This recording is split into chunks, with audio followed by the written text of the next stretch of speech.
Não faça para você imagem de escultura, nem semelhança alguma do que há em cima do céu, nem embaixo na terra, nem nas águas debaixo da terra.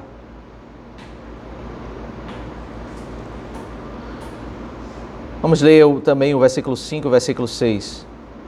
Não adore essas coisas, nem preste culto a elas, porque eu, o Senhor, seu Deus, sou Deus zeloso, que visito a iniquidade dos pais nos filhos até a terceira e quarta geração daqueles que me odeiam, mas faço misericórdia até 1000 gerações daqueles que me amam e guardam os meus mandamentos. Os 10 mandamentos, eles são estruturados nos 2 primeiros versículos, onde o Senhor, depois da introdução, da preparação para o texto propriamente dito, no versículo 1, o versículo 2 é o prefácio aos 10 mandamentos, quando fala sobre redenção. Não há nenhuma ordem no verso 2, quando diz que o Senhor lembra a eles aquilo que havia acontecido. E é isso que deveria estar no coração deles. Deus os redimiu, Deus os tirou da terra do Egito, da casa da servidão. E porque nós somos libertos da servidão, nós somos chamados a viver uma vida de livres, libertos, uma vida de redimidos, não uma vida escravizada no pecado. E as marcas da vida do pecado, em primeiro lugar, no versículo 3, é a idolatria. O versículo 4, como nós já vimos isso, ao 6, é o segundo passo dessa construção, que o que o idólatra faz é ele tirar do coração e ele externar isso em atos religiosos, seja de uma denominação, de uma igreja, ou seja de uma própria manifestação cultural, que para ele é como, pode não ter um nome de religião, mas é como uma religião. Os reformadores entendiam, e a Assembleia de Westminster, nos seus documentos, ele entende isso, que o cerne do versículo 4 ao versículo 6 é muito mais do que fazer imagem. Fazer imagem é uma das aplicações. Mas se você entender o movimento dos 10 mandamentos, onde o verso 3 fala sobre idolatria, o verso 4 é uma aplicação quando ele diz o seguinte: olha, você não pode transformar essa idolatria numa corrupção no culto. Porque o que eles faziam no Egito era fazer uma adoração, um momento religioso onde eles tinham imagem de escultura. Então, os reformadores entendiam que o texto está proibindo é a corrupção no culto que havia nos dias de quando eles saíram do Egito. Daí nós podemos entender que o cerne do versículo 4 ao 6 é uma proibição a nós produzirmos um culto à nossa própria mente e imaginação, seja colocando imagem, seja fazendo qualquer outra atitude, porque Êxodo capítulo 20, versículo 4, diz que nós não podemos fazer, produzir aquilo que não foi revelado pelo Senhor. E uma dessas manifestações é fazer imagem de escultura. Você olha para o que está no céu, as estrelas, o sol, a lua. Você olha para o que está na terra, figuras de animais. E os egípcios faziam o culto, fazia um bezerro e adoravam o bezerro. Dizia que Deus era o bezerro. As culturas faziam o sol, a lua, a imagem lá e adoravam coisas que estão no céu, coisas que estão na terra. E eles faziam isso a partir da sua própria imaginação. Eles criavam ali o culto conforme a imaginação deles. Então, quando eu hoje não pego o sol, a lua, nem o bezerro, mas eu crio outra prática religiosa a partir da minha própria imaginação, percebe? Eu estou seguindo o mesmo princípio deles.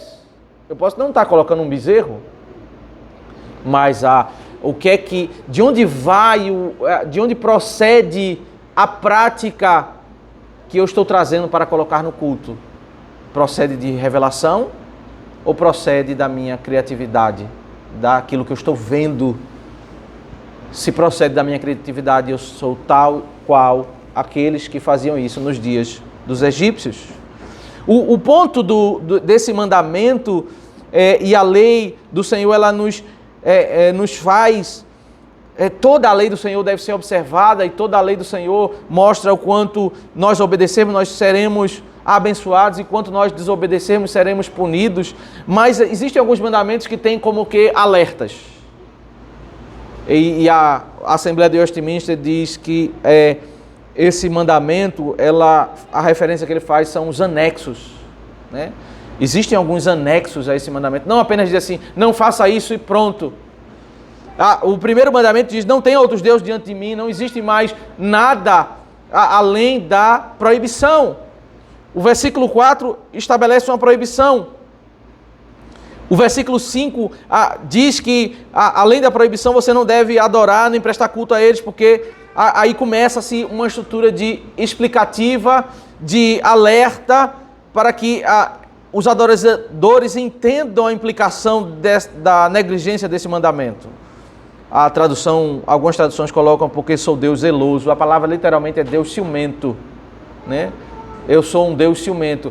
Porque quando você começa a adorar não conforme Deus revelou, é como se você estivesse traindo. É como um marido traindo a mulher, ou a mulher, a ilustração aqui é a mulher traindo o marido, porque nós somos como a mulher e ele é o nosso marido. Nós não podemos adorar fora da vontade do nosso marido, da vontade do nosso Senhor, porque Ele é um Deus ciumento, Ele quer que nós andemos dentro daquele pacto. O pacto da nossa relação com o Senhor é como se fosse um pacto matrimonial. E adorar incorretamente é como uma traição a esse pacto. E aí passa a agravar muito mais, porque a relação pactual começa a ser agora, mostrar a seriedade, como vai trazer uma implicação para os filhos, um juízo de Deus até a 3ª e 4ª geração, e a misericórdia até 1000 gerações dos que me amam e guardam os meus mandamentos. Algumas traduções colocam a iniquidade dos filhos até a 3ª e 4ª geração daqueles que me aborrecem. A palavra hebraica literalmente é que me odeiam. E misericórdia até 1000 gerações dos que me amam. Quem são os que odeiam a Deus? Segundo a interpretação do verso 4 ao 6. São aqueles que criam elementos no culto. Quem são aqueles que amam e guardam seus mandamentos? São aqueles que não inventam no culto. Aqueles que no culto fazem exatamente o que Deus revelou. E esse ensino vai penetrar. Essa é a palavra de misericórdia. Não é porque nossos filhos merecem.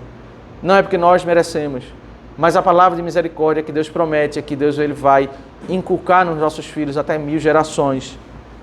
Essa palavra do Evangelho. Mas, para aquele que inova no culto, com as melhores metodologias que as pessoas inventam de poder conquistar gerações e gerações, a palavra do Senhor é que Ele vai visitar a sua ira até a 3ª e 4ª geração daqueles que inovam no culto.